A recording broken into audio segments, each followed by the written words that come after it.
네, 여러분 안녕하십니까. 뷰티풀 인터뷰 시간입니다. 오늘 시간에는 거시경제 그리고 또 주식 그리고 ETF 관련해서 우리 원픽 리포트의 김규동 이사님 모시고 여러 이야기를 나눠보도록 하겠습니다. 이사님 반갑습니다. 반갑습니다. 네, 지난번에 저희 채널에 나와주셔서 또 많은 이야기 해주셨는데 또 영상들이 굉장히 많은 분들이 좀 좋아해 주시고 또 많이 봐주셨습니다. 최근에 벌어지고 있는 여러 가지 상황에 대해서 좀 같이 이야기 나눠보도록 할 텐데 그야말로 정말 롤러코스터 장세다라는 말이 딱 맞는 그런 날이었고 그 이후에 이제 약간의 조정과 반등 뭐 이런 것들을 반복을 하고 있는 상황인데 어쨌든 6,300을 뚫었던 코스피가 5,000 중반까지 떨어진 건 사실이니까 이제 많은 투자자분들은 그러면 앞으로 이제 원래 가던 대로 이렇게 더 상승세가 이어질 거냐 이런 것들에 대한 궁금증이 있는데 전반적으로 이사님 어떻게 보십니까? 자, 지금 공습, 그러니까 미국과 이스라엘이 이란에 합동 공습하고 하메네이가 죽고 막 이런 것들이 쭉 이어지고 있습니다. 네네. 지금 이 시점에도 제가 자료를 준비하면서 대체 속보가 어디까지 나올지 모르니까 어느 기준을 맞춰야 하나 힘들 정도로 계속해서 이란, 중동 관련된 속보들이 계속해서 쏟아지고 있습니다. 지금 상황으로 봐서 뭐 바로 종전이 된다, 바로 확전이 된다를 우리가 확신할 수 없는 게 사실입니다. 네. 근데 우리가 세 가지 시나리오를 생각해 볼 수 있는데 첫 번째는 단기 종결 시나리오입니다. 이 트럼프가 계속 이야기하는 것처럼 4주에서 6주 내에 전쟁이 끝나는, 그럼 이제 유가가 $80대까지 나름대로 안정권에 들어올 수 있다는 거, 이게 한 40% 정도로 예상이 되고, 그 다음은 중기 지속입니다. 트럼프가 빨리 최대한 끝내겠다라고 하고 있는데 이게 이란에서 마치 이걸 이용이라도 하듯 뭐 호르무즈 해협을 지나는 상선을 공격한다던가 아니면 호르무즈 해협을 사실상 봉쇄한 것과 마찬가지 그런 모습을 보여주고 있습니다. 기뢰를 막 설치하고. 예, 맞습니다. 근데 또 왜 트럼프가 기뢰를 또 해체했다고 하는데 이게 참 뉴스가 많다 보니까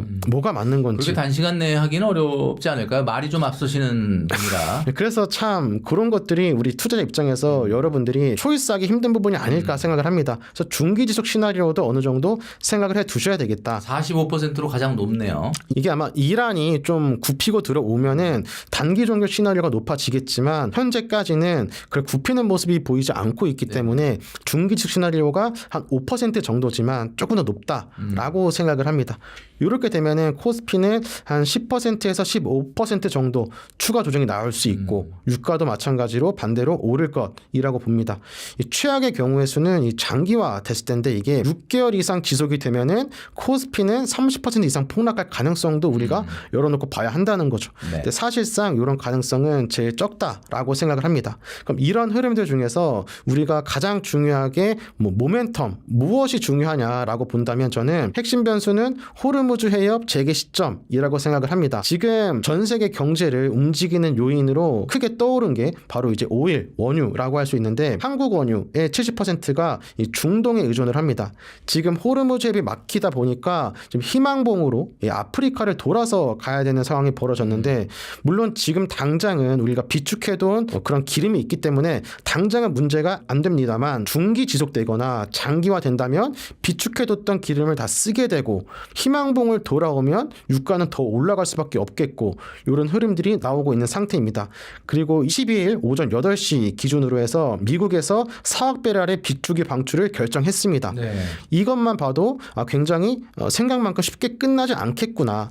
트럼프 입장에서도 호르무즈 해협 봉쇄가 금방 끝날 거다라고 생각을 한다면 굳이 4억 배럴 비축유 방출을 결정하지 않았을 거라고 생각을 하는데 이런 결정이 좀 그런 포인트가 있지 않을까라고 생각을 합니다. 그래서 오히려 지금 이사님 말씀해 주신 것처럼 비축유를 푼다는 소식이 있는 날 유가가 올라갔어요. 그러니까 이게 일반적으로 지금 이사님 말대로 그러면 길어지나 보다라는 사인으로 받아들였습니다. 시장이. 네, 안 그래도 딱 제가 그 두 번째 주제로서 이 비축유를 방출했음에도 불구하고 왜 올랐나라는 이유에 대해서 찾아봤는데 네네. 한번 얘기해 주시죠. 예, 첫 번째는 호르무즈 해협의 실질적인 봉쇄.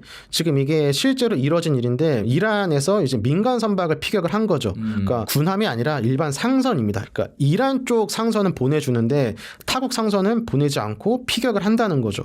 그러니까 이게 사실상의 봉쇄라고 보는 게 맞습니다. 그 두 번째는 비축유 규모 한계를 지적을 하고 있습니다. 방출은 4억 배럴을 했는데 부족한 양은 하루에 1,100만 배럴입니다. 그럼 이게 지금 당장은 어떻게 우리가 급한 불을 끄는 차원에서는 의미가 있을 수 있겠지만은 좀 멀리 봤을 땐 엄발의 오줌 누기가 될 수 있다는 거죠. 세 번째는 장기 소모전입니다. 아까 말씀드렸던 것처럼 이란은 쉽게 굽히지 않고 있습니다. 현재까지는. 그러니까 장기 소모전 가능성을 열어놓고 있고 비축유도 이번에 끝나면 어떡하나. 우크라이나 때도 마찬가지로 비축유를 그때 상당히 썼으니까 이번에 또 쓰면은 사업배를 풀고 더 쓸 게 있나? 라는 게 있는 거죠. 그럼 이런 흐름을 통해서 봤을 때에도 역시 호르무즈 해협 개방 여부가 또 중요한 포인트가 됩니다. 여기서 하나 더 말씀을 드리겠습니다. 사실 요거를 말씀드리고 싶어서 제가 쭉 계속 말을 길게 끌어왔는데 지금의 자본시장에서 굉장히 이례적인 신호가 나오고 있습니다. 보통의 경우의 수는 10년물 미 국채 가격과 유가는 원래 반대로 움직입니다. 디커플링하는 경향이 있는데 이번 전쟁 초기에는 그렇지 않았어요. 같이 올라가고 있는 거죠. 지금 둘 다 동시 상승하면서 어느 쪽이 맞는지 시장 참여자들, 투자자들이 결정할 수 없는 그런 상황으로 진행이 되고 있다는 거죠. 그러니까 다음 주 수요일에 연준이 이제 금리를 결정할 것이고 FOMC가 있으니까. 근데 이제 뭐 동결할 가능성이 많다라고 하는데 이 연준 입장에서도 굉장히 지금 상황을 어떻게 보고 있을지 연준 입장에서도 지금 뭔가 섣불리 결정하기 힘든 그런 상황이라고 생각을 합니다. 그 이유를 보자면은 국채 가격이 오르면 금리 인하 기대감이 올라오고 경기도나 신호를 받아들여지기 때문에 결국 금리 인하는 주식 호재라는 것으로 이어지고 유가가 올라가면은 물가 상승 압박, 금리 인상 요인이 되는데 이런 것들이 지금 같이 나오고 있다는 거죠. 그러니까 사람들의 입장에서는 처음에 전쟁이 딱 발생을 했습니다. 그럼 이제 안전자산을 찾아서 국채를 사겠죠. 그럼 금리가 인하가 됩니다. 가격이 오르기 때문에. 근데 이 상황에서 이 중동발 리스크, 호르무즈 해협이 봉쇄되다 보니까 유가도 같이 올라가면서 물가 상승 압박이 생긴 거죠. 그러니까 금리를 인하해야 되냐, 인상해야 되냐 어느 쪽에 발을 맞출 수가 없는 상황이 돼 버린 겁니다. 그래서 여기서도 마찬가지로 여기서 호르무즈 해협 봉쇄가 풀리면 다시 유가 상승 가능성이 줄어들면서 어느 정도 해결될 수 있다는 거죠. 그래서 우리가 전반적인 포인트를 볼 때 지금 현 시점에서는 전쟁이 뭐 확전된다, 뭐 유가가 오른다 떨어진다에 대한 모든 부분들의 그런 시작점은 저는 현재 호르무즈 해협에 있다고 생각을 하고 지금 중요한 포인트는 이 국채 가격과 유가 같이 올라가는 이런 이례적인 움직임은 우리가 어느 정도 유의 깊게 봐야 된다. 이게 심해지면 스태그플레이션까지 발생할 수 있기 때문에 호르무즈 해협이 장기간 봉쇄되는 이런 것들을 우리가 반드시 좀 피해야 된다. 그래서 여러분들도 호르무즈 해협이 봉쇄가 풀리는지 안 풀리는지 여부에 따라서 투자에 대한 방향성을 결정하셔야 된다고 생각을 합니다. 우리 구독자분들께서 우리가 단기 종결이냐 중기냐 장기를 사실 우리가 정확하게 예측하기는 어려운데 사실 뭐 이란의 최근의 어떤 그 반격이라든가 이런 걸 보면은 트럼프 대통령이 전쟁을 오래 끌 수는 없다라는 거를 잘 아는 것 같거든요. 오래 끌게 됐을 때 문제가 생기니까 이걸 어떻게든 빨리 끝내지 못하도록 아마 이렇게 이란 쪽에서 좀 반격을 하고 있는 것 같은데 요 세 가지 시나리오로 한번 생각해 볼 필요가 있겠다라는 말씀을 주셨습니다. 과거에도 이렇게 전쟁 이슈가 주식시장에 영향을 준 적이 많이 있는데 이런 대형 악재들이 전 세계 증시를 흔들렸던 때 그런 때가 있었을 거예요. 역사적으로 비교해 보면은 지금의 시기가 가장 언제와 유사하냐 뭐 전쟁이 됐든 어떤 오일 쇼크가 됐든 네. 어떤 흐름과 지금 좀 비슷하다고 봐야 될까요? 일단 총 한 4번 정도의 사례를 볼 수 있을 것 같습니다.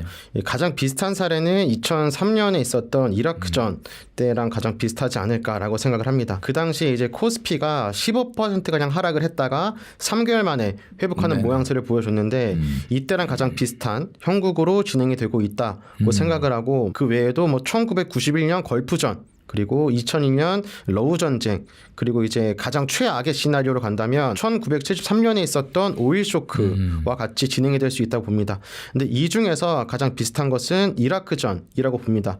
그 이유는 이라크전도 그렇고 지금도 그렇고 미국 주도하에 군사 작전이 진행 중이고 아까 제가 첫 번째 슬라이드 잠깐 말씀 드리려다 이제 못 드렸지만 이제 전략 비축유 를 오늘 이제 트럼프가 미국 정부에서 이걸 풀겠다라고 얘기하는 것도 이라크전과 비슷한 양상으로 가고 있다고 생각을 합니다.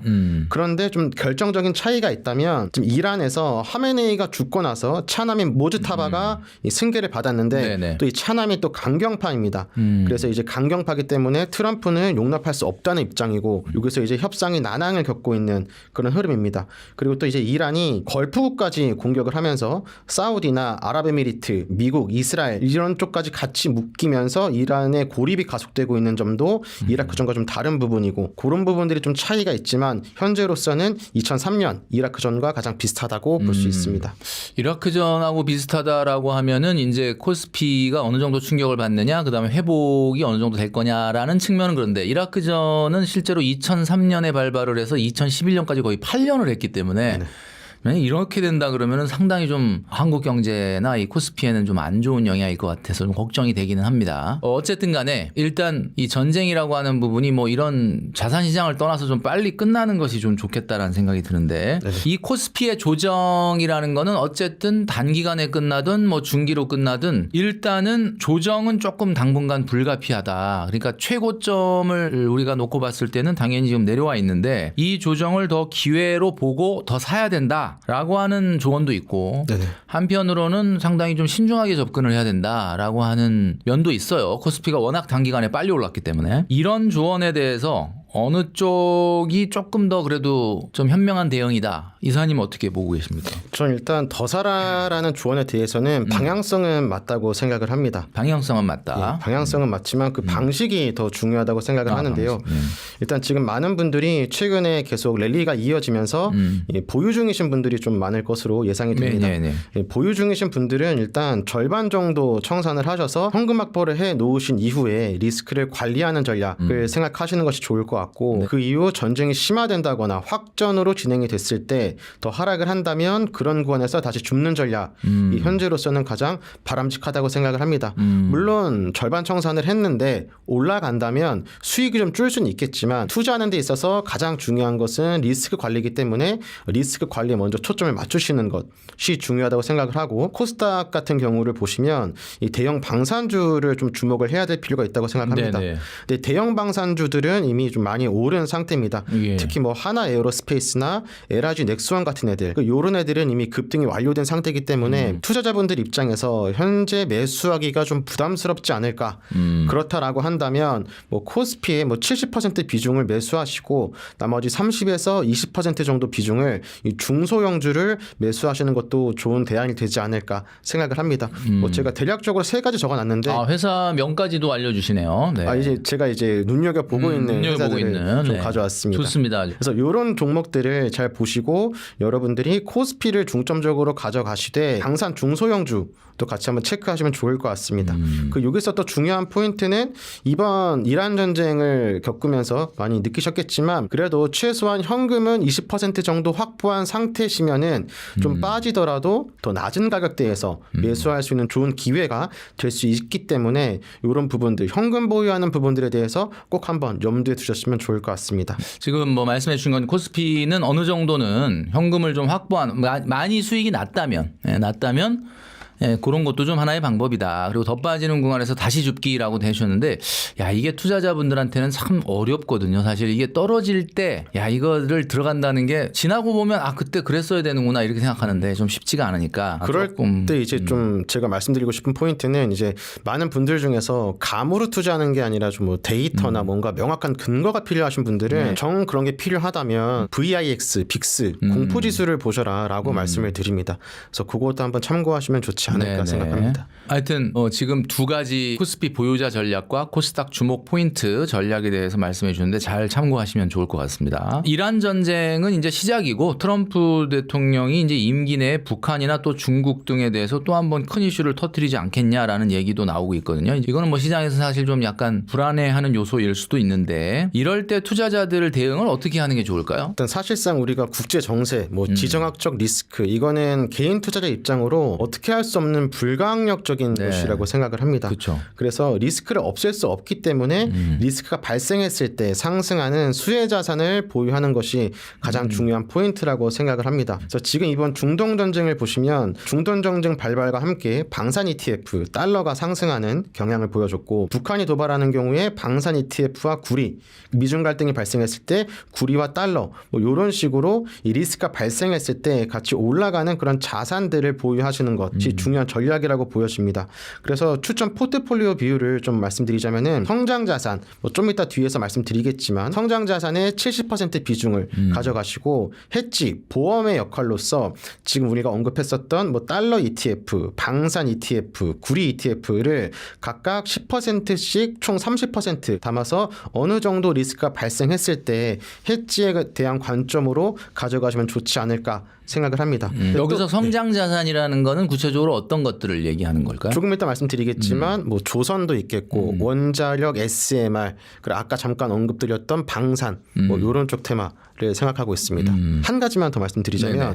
그럼 이거를 들으시는 시청자분들이 왜 안전자산의 왕 금은 빠졌느냐? 그러니까 저도 그 생각이 드네요. 예, 물론 금도 분명히 이런 리스크가 발생했을 때 안전자산의 왕으로서 좋은 활약을 보여줄 것이라고 생각을 합니다. 네네네. 근데 최근 저번 방송에서도 말씀드렸던 것처럼 금은 이미 고점이라서 많은 분들이 이게 선뜻 매수를 해도 될까라는 이제 심리적인 그런 저항감에 부딪히실 것이라고 생각을 합니다.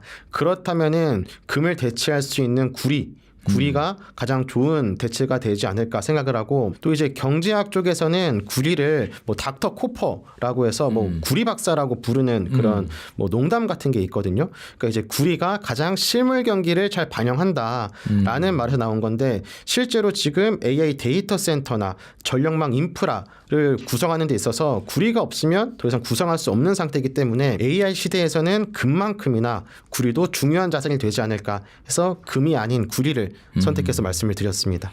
그러니까 이제 이사님 말씀은 금은 안전자산으로서의 뭐 당연히 지위는 확고하긴 한데 워낙 단기간에 급등한 게 있기 때문에 구리를 얘기해 주셨는데 그럼 그런 맥락이라면 은도 나름대로 좀 가치가 있는 거 아닌가요? 맞습니다. 근데 제가 생각했을 때 은은 그 포지션이 좀 애매하다라고 생각을 합니다. 차라리 금 높지만 완벽한 안전자산 금을 가시던가 아니면 지금 현재 금만큼 안전자산은 아니지만 새롭게 안전자산으로 떠오를 수 있는 해지 자산으로 떠오를 수 있는 구리를 선택하던가 물론 은도 좋을 수 있겠지만 그 두 개에 비해서는 포지션이 좀 애매하지 않나라고 생각을 합니다. 구리가 좀 낮다 이런 의견을 주셨어요. 지금 원달러 환율이 1,500원을 한때 뚫었는데 뭐 지금은 1,500원 뭐 밑으로 내려오긴 했지만 이제 그 고환율이라고 하는 거는 이제 한국 경제에 어떻게 보면 뉴 노멀처럼 돼버린 것 같습니다.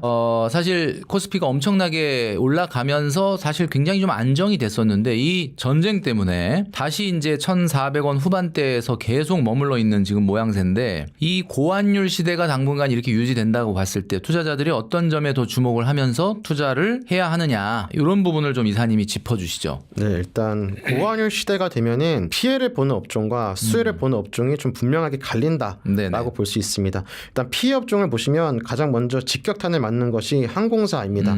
왜냐하면 항공료를 달러로 결제하기 때문에 이 비용이 폭증할 수밖에 없고 그리고 원자재를 수입해야 되는 그러니까 원자재를 달러로 구입해야 되는 내수 소비재 역시 큰 타격을 볼 수 있습니다. 그 외에도 달러 부채 기업 그리고 뭐 일부 건설사라던가 그리고 항공기 리스달러 계약하는 항공사들 앞서 말씀드렸던 항공사 이런 업종들이 좀 피해를 볼 수 있고요. 근데 반대로 이제 수혜 업종은 달러 계약하는 업종들은 수혜를 볼 수 있습니다. 수주를 하는. 예, 맞습니다. 그래서 뭐 조선 같은 경우 이 배를 수주할 때 달러로 계약을 하고 방산도 마찬가지고 이 반도체 같은 경우 삼성전자, SK 하이닉스 이거 이제 수출하면서 이 달러로 결제를 하기 때문에 이런 기업들 이제 수혜를 볼 수가 있죠. 그리고 이런 흐름들을 통해서 이 피해보는 업종과 수혜보는 업종을 구분하시는 것이 첫 번째로 중요한 포인트라고 생각을 하고 이런 흐름에서 추천드린 ETF는 타이거 미국 달러 단기 채권과 같은 것입니다. 그러니까 이제 달러가 오르면 달러 자산을 통해서 이제 환차익을 거두고 채권이자도 동시에 수령하는 이 두 가지 토끼를 잡을 수 있는 이 타이거 미국 달러 단기 채권 이런 것들을 또 추천드릴 수 있습니다. 지금 피해 업종하고 수혜 업종 이렇게 나눠서 설명을 해주셨습니다. 최근에 그 한 글로벌 리서치 기관에 따르면은 AI가 모든 업종의 업무를 대체하는 그런 상황이 왔을 때 경제 대공황이 올 거다라는 시나리오를 발표해가지고 이슈가 되고 있습니다. 뭐 예를 들면 금융결제 시스템, 중기 플랫폼, 소프트웨어사 등 주요 기업들의 업무들이 대부분 AI가 다 대체가 되고 있고요. 뭐 현재로도 이렇게 많은 기업들이 도산하면서 결국은 경제 대공황이 온다. 뭐 이런 시나리오인데 이 시점을 2028년 정도로 보고 있다라는 점 이게 비교적 가까운 미래로 보고 있는데 어떻게 이사님께서는 어떻게 보고 계시나요? AI의 이 업무 대체. 분명히 언젠가는 이루어질 것이라고 생각을 하는데 2028년이면 내후년이지 않습니까? 그렇죠. 그래서 저는 내후년이라는 시기는 좀 과장되지 않았나라고 생각을 합니다. 일단 AI가 대체됐을 때 위험한 업종들은 분명히 있죠. 실제로도 지금 대체가 되고 있고 뭐 우리가 뭐 사자 직업이라고 부르는 그런 직업들도 이제 프레시맨 신입사원 같은 경우 뭐 뽑지 않는 경우도 있고 실제로 대체되고는 있지만 그 외에도 이제 오히려 AI 인프라를 통해서 새롭게 뭐 창출되는 직업이라든지 오히려 더 많은 사람이 필요해지는 그런 업종도 분명히 있다고 생각을 합니다. 그렇기 때문에 AI를 통해서 뭐 인력이 감축되고 이런 산업적인 구조 변화는 있겠지만 2028년은 좀 너무 과장되지 않았나라고 생각을 하고 그리고 그에 반해서 또 수혜보는 업종도 있다고 생각을 합니다. 우리 과거 사례를 살펴보면은 농기계가 등장하면 농부들은 다 이제 실업자가 되는 거 아니냐라는 우려가 있었지만 뭐 실제로 농기계를 만드는 사람들, 농기계를 수리하는 그리고 물류업, 유통업 이런 분야에서 농기계 등장으로 좀 농작물의 수확이 많아지다 보니까 이런 부분들이 또 오히려 올라가는 부분들이 있었습니다.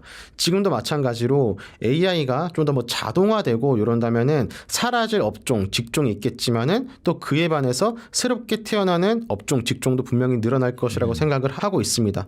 그래서 결론은 2028년은 너무 이른 시기라고 생각을 합니다. 대략적으로 본다면 2035년 정도는 되어야 완벽한 자동화가 이루어지면서 우리가 우려하는 부분들이 나타나지 않을까라고 생각을 합니다. 어쨌든 나타나긴 나타난다라는 이야기인데 사실 그 전에 이제 보면은 일론 머스크 같은 경우는 AI 생산성이 극대화되면은 보편적 부도 달성이 되고 뭐 사회적인 우리가 흔히 얘기하는 빈곤 이런 건 사라진다 뭐 이런 주장도 하고 트럼프 대통령도 AI의 높은 생산성 때문에 인플레이션 없이도 경기가 부양되고 경제가 좋아진다 뭐 이런 얘기를 하고 있는데 사실 이걸 뭐 우리가 고지고대로 믿을 수는 없고 지금 이사님이 얘기하신 대로 어쨌든 이게 산업에 영향을 주고 인력이 감축되는 거는 사실이기 때문에 우리가 이제 우리 구독자분들이 우리 입장에서 보면은 좀 불안한 부분이 있지 않을까라는 생각을 합니다. 얼마 전에 재밌는 뉴스가 있었습니다. 올해 서울경제신문이 올해 1월 1일부터 2월 28일까지 미래에셋 고객 279만 9,977명의 계좌를 조사해서 100만 원 이상 투자하고 있는 고객들의 연령별 수익률을 분석을 했는데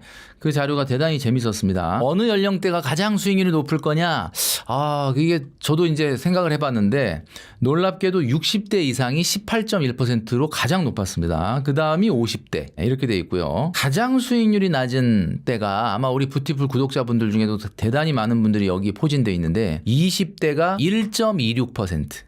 그러니까 60대에 비해서 10분의 1도 안 되는 수익률이다. 물론 뭐 아주 짧은 기간을 봤기 때문에 뭐 이거는 그냥 자료로서의 그냥 의미를 너무 확대 해석할 필요는 없겠지만 그래도 이게 60대의 이 10분의 1도 안 되는 수익률. 이사님이 보시기에는 왜 이 젊은 분들이 나이 드신 분들에 비해서 이렇게 투자 성적이 떨어진다고 보십니까?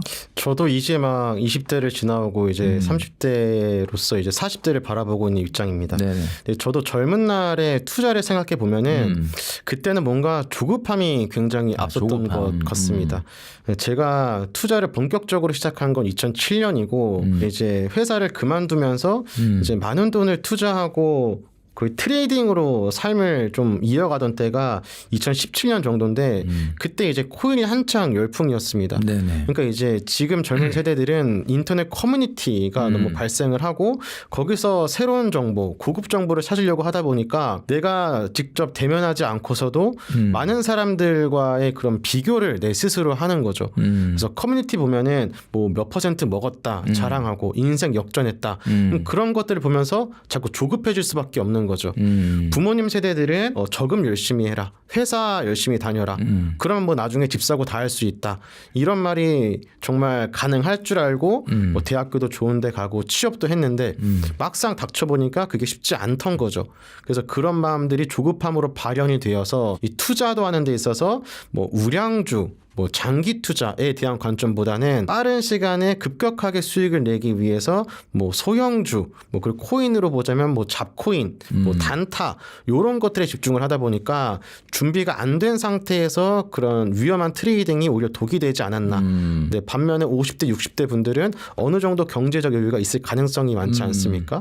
그러다 주식 보니까 투자를 할 정도면 예, 마음의 여유도 있고 그러니까 이제 단기간에 많은 수익을 얻으시려고 하는 게 아니라 좋은 회사를 골라서 장기 투자를 해야겠다라는 마음이 이어지면서 좀 이렇게 양극단으로 나눠지게 되지 않았나라고 생각을 합니다. 네, 거의 뭐 핵심을 잘 얘기해 주신 것 같아요. 50대, 60대는 수익률이 그래도 굉장히 높았는데 30대는 1.91%밖에 안 됩니다. 2%가 채 안 되고 놀라운 건 20대 1.26%인데 10대가 20대보다 수익률이 좋았습니다. 10대라고 하면 거의 뭐 그냥 용돈 세뱃돈 받은 것 같고 투자한 걸 텐데 뭐 학교 다니느라고 매매를 이렇게 열심히 못해서 그런지 오히려 10대가 10.6%입니다. 10.06%. 와, 굉장히 높습니다. 야, 이거 뭐 진짜 이 자료를 보니까 지금 이사님 얘기해 주신 것처럼 조급함이라고 하는 것이 주식시장에서 얼마나 독이 될 수 있느냐, 이런 것들을 좀 우리가 보게 됩니다. 자, 삼성전자나 SK하이닉스, 지금 이제 많은 분들이 생각하실 때 이렇게 우리가 정말 심리적으로 생각했던 그 최고가를 다 터치를 하고 살짝 내려와 있긴 한데, 그러다 보니까 한 1년 전에 삼성전자나 SK하이닉스 투자했던 분들은 정말 인생 최고의 도파민이 터지는 투자 경험을 하셨을 텐데, 지금이라도 들어가는 거가 맞냐, 이런 거에 대해서 고민하시는 분들이 굉장히 많거든요. 돈 좀 벌었으니까 그냥 지금 파는 게 어떠냐, 아니다,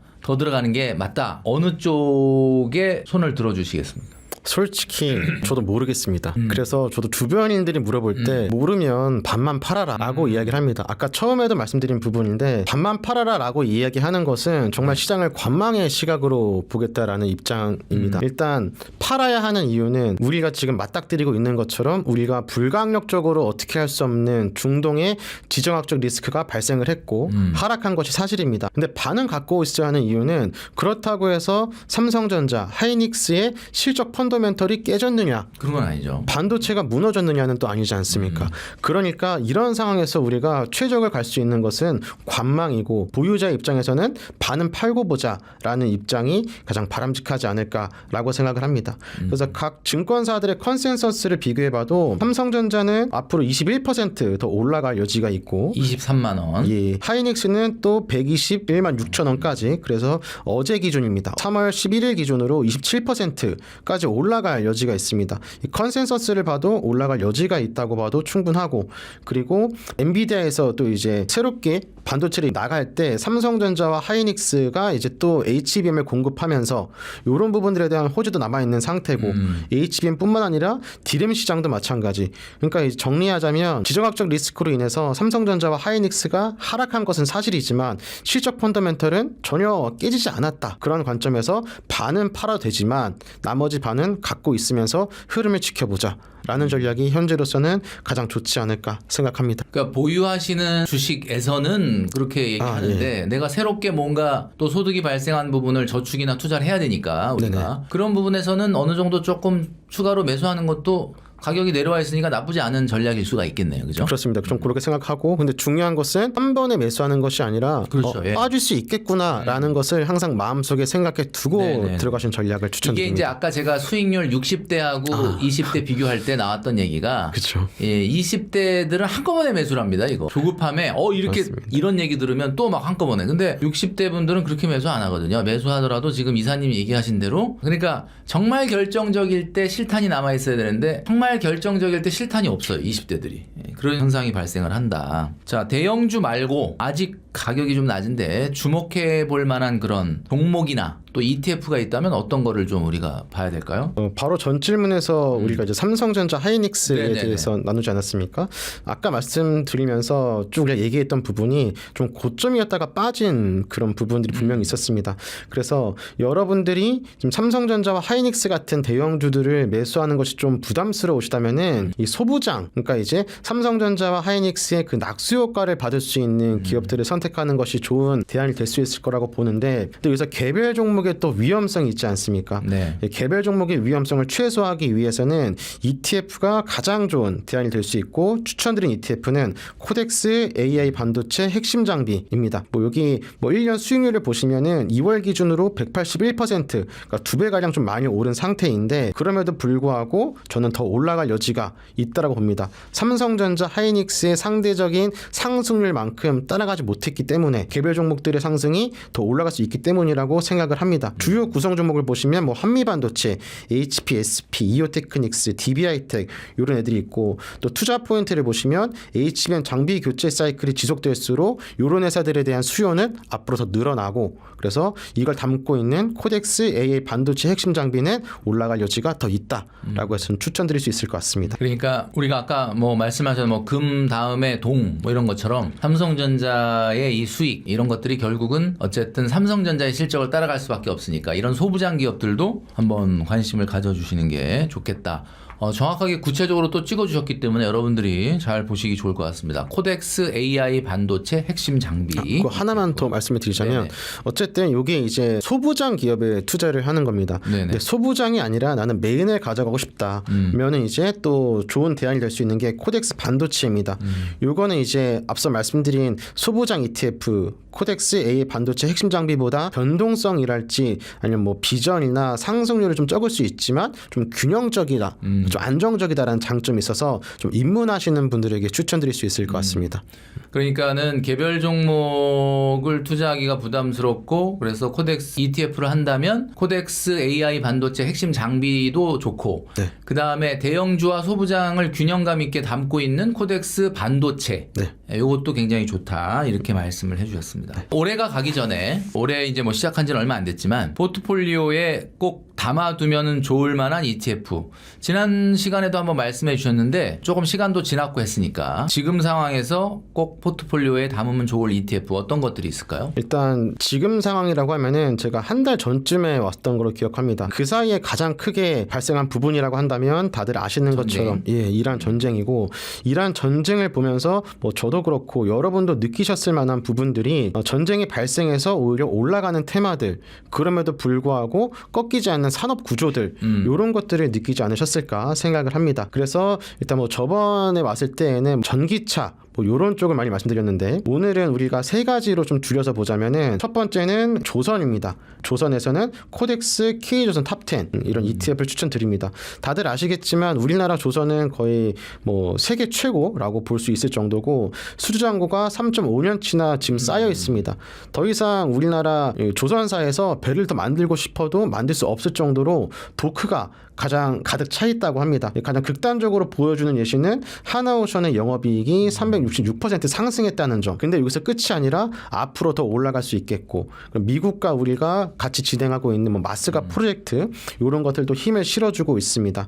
두 번째는 코덱스 미국 원자력 SMR. 그러니까 이제 원자력과 SMR입니다. 그러니까 AI 시대에서 지금 가장 중요한 게 이 전력이지 않겠습니까? 네. 그래서 AI를 통해서 전력을 생산해야 하는데 이게 뭐 재생에너지 가지고는 한계가 있고 지금 원자력을 포기했었던 나라도 슬슬 다시 돌아오고 있습니다. 우리나라도 마찬가지고요. 그래서 원자력이 전력을 생산하는 데 있어서 현재로서는 어쩔 수 없이 선택해야 되는 그런 부분이다. 물론 리스크도 있긴 하지만 현재 지금 리스크가 있어서 AI 시대에 필요한 전력을 포기할 수는 없지 않겠습니까? 그래서 요거에 좀 힘입어서 코덱스 미국 원자력 SMR 이런 거 추천드리고 그리고 방산이 지금 전쟁이 많이 떠올랐습니다. 지금 여러분 유튜브나 뭐 뉴스를 보시면 뭐 이란에서 천공2를 뭐 더 달라고 한다 이런 뉴스들 많이 보셨을 겁니다. 그만큼 우리나라가 어찌 보면은 아직 휴전이지 않습니까? 휴전 국가로서 갖고 있는 이런 뭐 단점, 약점이 지금 전 세계에서는 강점으로 바뀌고 있다고 생각합니다. 휴전국이기 때문에 우리나라가 어쩔 수 없이 방위 산업에 많은 돈을 투자했고 거기에 많은 기술 개발을 해왔는데 지금 시점에서는 이런 것들이 오히려 우리에게 약이 된 거죠. 그래서 방산 쪽 ETF를 코덱스 방산 탑10 이런 것도 추천을 드립니다. 여기 보시면은 하나 에어로스페이스 이 OP 영업이익이 3조 그리고 LRG도 29.8%까지 오르기도 했고 사상 최대 실적 랠리가 이어지고 있는데 그럼 또 여기서 여러분들이 궁금해하실 것 같은 게 이란 전쟁이 끝나면 방산 기업에 대한 뭐 수요 관심이 줄어들지 않겠느냐. 근데 저는 그렇지 않을 것이라고 생각을 합니다. 러우 전쟁도 보셨고 지금 이란 전쟁이라고 표현을 하겠습니다. 뭐 이란 전쟁도 마찬가지고 이 지정학적 리스크가 트럼프 대통령 이후에 지속적으로 크고 작은 분쟁들이 좀 이어지고 있습니다. 그래서 각국에서 트럼프 대통령도 이제 예전처럼 미국이 세계의 경찰로서 너희들을 무조건 도와주진 않겠다. 너희들도 이제 군사력을 키우는데 돈을 좀 써라 라고 이야기하면서 뭐 특히 뭐 동유럽, 유럽 중심으로 해서 다 재무장하는 분위기 나오고 있고 이런 상황 속에서 우리나라의 K방산 납기일 잘 지키고 미국 거에 비해서 훨씬 더 싸고 하지만 성능이 떨어지지 않는 이런 우리나라 K방산이 좀 많이 올라갈 수 있을 거라 생각해서 이렇게 세 가지 조선, 방산, 원자력 세 가지를 보시는 것이 좋지 않을까라고 생각을 합니다. 전쟁이 끝나더라도 전쟁의 학습 효과라는 건 남지 않겠습니까? 전쟁을 보면서 아 이게 정말 강한 국방력이 필요하다라고 느끼는 있는 나라들이 지금 사실 이란 전쟁이라는 것 자체가 이 막상 당사자들한테는 상당히 힘든 일인데 이걸 보고 있는 분들은 사실 이란 전쟁 자체가 이 방산업체들 광고해 주는 게 아닌가 이런 생각이 들고 그래서 뭐 청궁2 얘기도 해주셨지만은 우리나라 방산 기업들이 앞으로도 정말 굉장히 좀 전망이 밝다라는 말씀을 해주셨습니다. 지난번에 그 배당 포트폴리오 이렇게 제안해 주셨잖아요, 영상에서. 네, 맞습니다.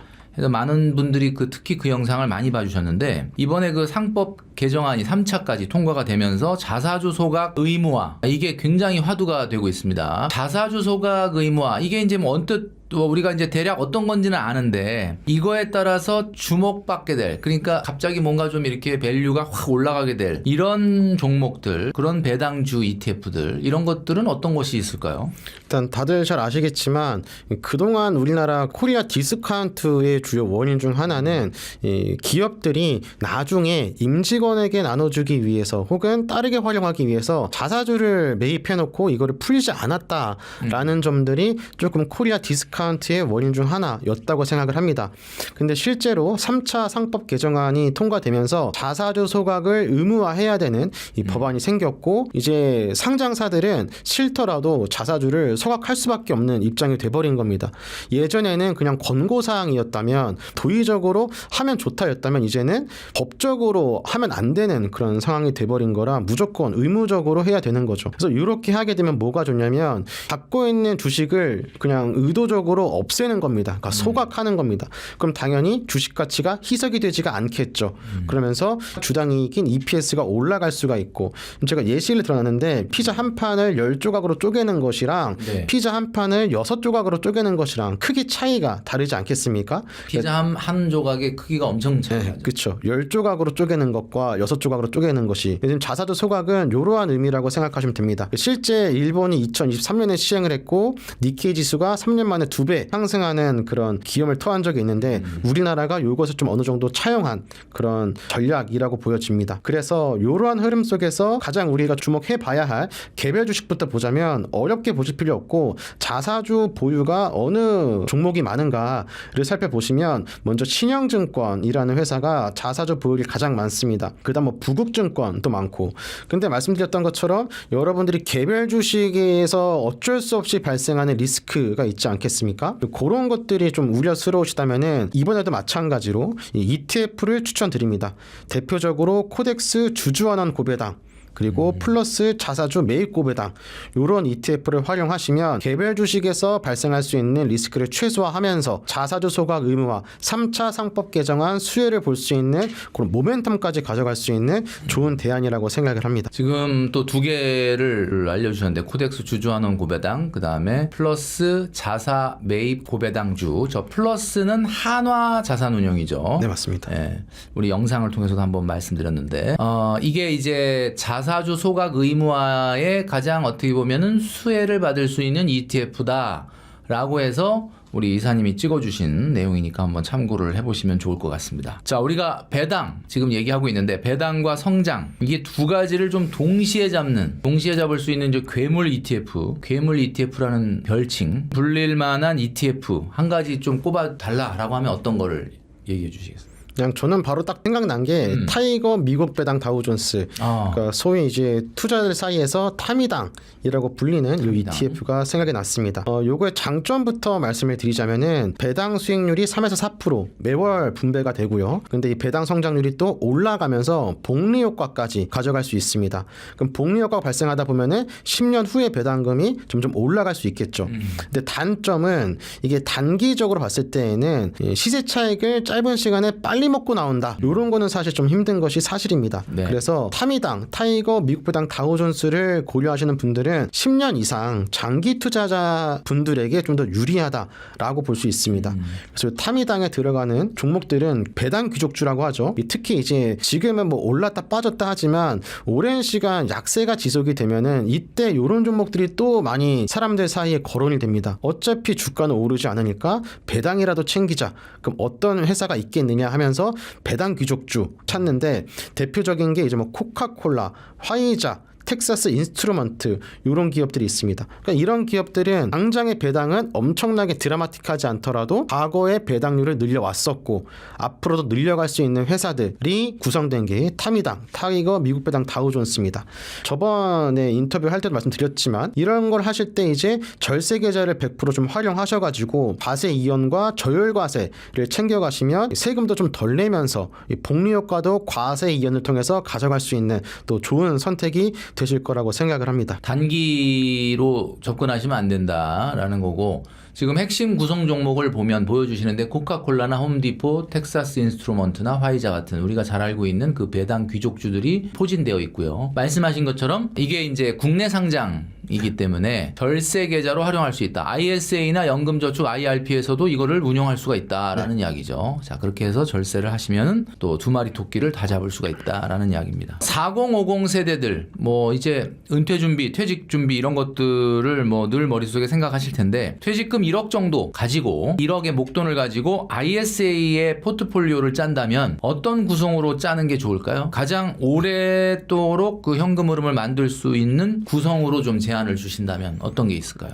저번 인터뷰 때 아마 꾸준히 현금을 창출할 수 있는 시드 금액으로서 6억을 말씀드렸습니다. 네네. 근데 제가 그때는 이제 은행 12억에 비해서 한 달에 이제 300을 만들기 위해서는 은행권에만 투자할 때는 12억이 필요한데 절반 수준인 5억에서 6억만 있어도 가능하다라는 게 포인트였는데 시청자분들이 말씀 주신 것 중에서 결국은 6억이 있어야 한다는 거네 라는 말이 좀 저한테 많이 와닿았습니다. 그래서 그 6억을 만들기 위한 뭐 6억이 아니더라도 시드를 불리기 위한 그런 전략으로서 그렇죠. 일단 오늘 지금 말씀드리는 부분들을 체크하시면 좋지 않을까라고 생각을 합니다.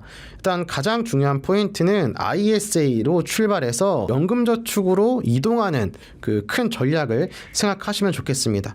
다들 아시겠지만 ISA 같은 경우는 연 2천만 원, 그래서 5년간 납입 가능하고 총 1억까지 넣으실 수 있습니다.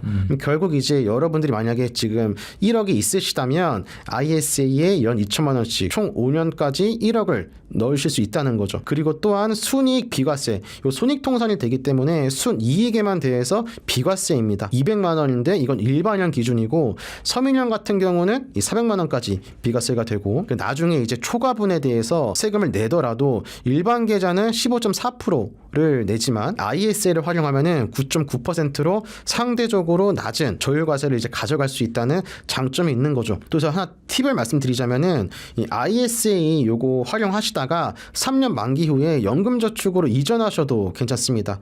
연금저축으로 이전하시면은 납입 금액의 10% 추가 세액공제가 발생하고 최대 300만 원 한도입니다. 그래서 지금 여러분들이 일단 스타트는 ISA로 스타트를 하셔라. 그리고 여기에 5년 동안 1억을 넣으시던가 아니면 3년 만기 후에 연금저축으로 넘어가셔서 추가적으로 세액공제 받으시는 것이 여러분들이 1억 가지고 투자하시는 데 있어서 가장 안정적이고 확실한 전략이 아닐까라고 생각을 합니다. 그러니까 퇴직금을 운용하는 데 있어서 중요한 포인트는 ISA에서 연금저축으로 넘어가는 그런 전략을 말씀드렸고, 그러면 어떤 자산에 투자를 해야 하느냐, 결국 이게 제가 오늘 인터뷰에서 말씀드렸던 여러 가지 섹터 그리고 ETF가 종합적으로 들어간다고 보시면 될 것 같습니다.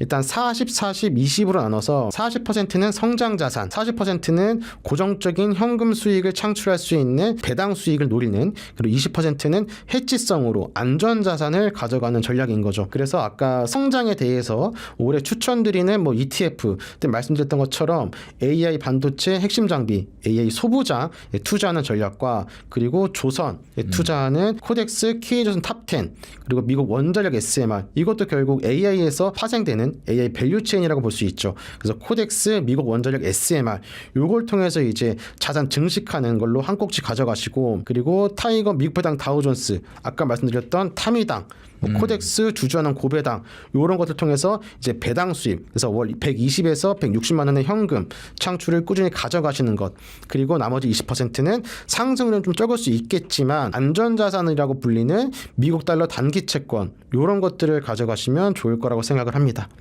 자, 그러면 끝으로 우리 이사님께서 우리 푸티플 구독자분들에게 이제 전쟁 이후에 여러 가지로 좀 혼란스러운 지금 상황이지 않습니까? 이런 상황에 어떻게 좀 대응을 하는 게 좋을지 한번 얘기를 좀 해주시죠. 일단 제가 말씀드리고 싶은 부분은 윈스턴 처칠이 말했던 것처럼 낙관론자들은 위기 속에서도 이제 희망을 찾고 비관론자들은 분명히 좋은 상황에서도 어려운 부분만 본다는 거죠. 그래서 여러분들은 이 자본주의 시장에서는 좀 낙관론자가 되시는 것을 저는 좀 추천드립니다.